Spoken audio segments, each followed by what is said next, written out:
Was Mary truly a virgin? Or does history tell us a different story? Who was the father of Jesus? One of Christianity's most fundamental beliefs, the virgin birth.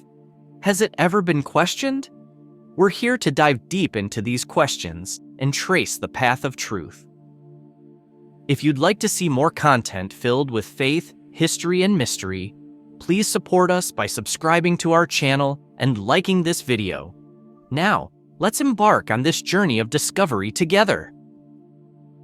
Today we will delve deeply into the concept of the virgin birth, which holds great significance in the Christian faith. It is believed that Mary, as a miracle from God, gave birth to Jesus while remaining a virgin. But why is this event, which is medically impossible, given such importance? Did God truly perform such an act to strengthen people's faith, or is it merely a symbol?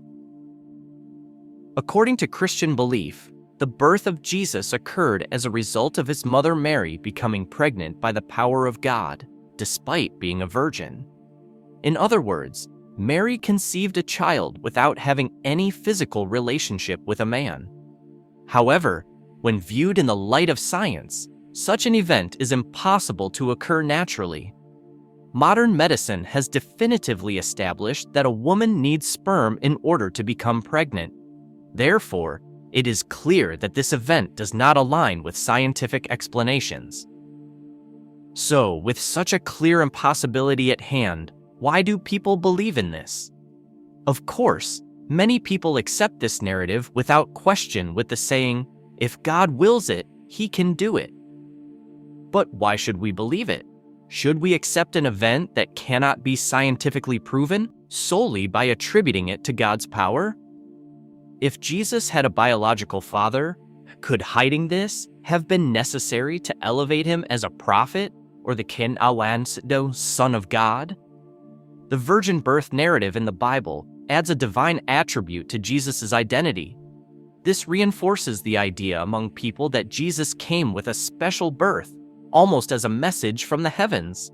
However, if we were to accept that Jesus was born through a normal biological process, this would fundamentally undermine the concept of the Son of God in Christian belief. Imagine a God who chooses to impregnate a virgin to reveal himself and convince people. Is this a path befitting the greatness of God? For God to resort to such miraculous events to prove his existence or elevate a prophet in the eyes of people, doesn't this actually undermine his power and greatness?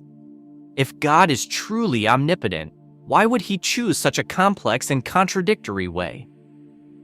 The idea that Jesus might have had a biological father raises the possibility that he was born out of a forbidden love.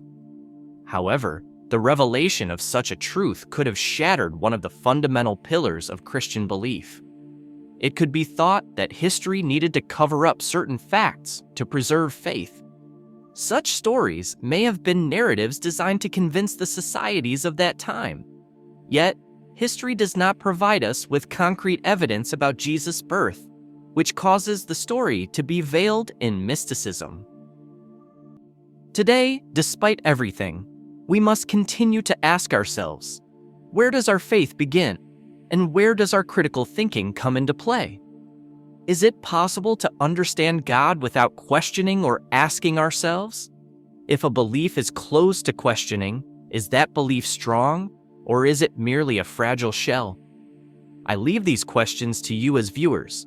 Perhaps the truest answers will be found within ourselves at the end of our deepest inquiries. Let us remember that the way to give meaning to a belief is through questioning it.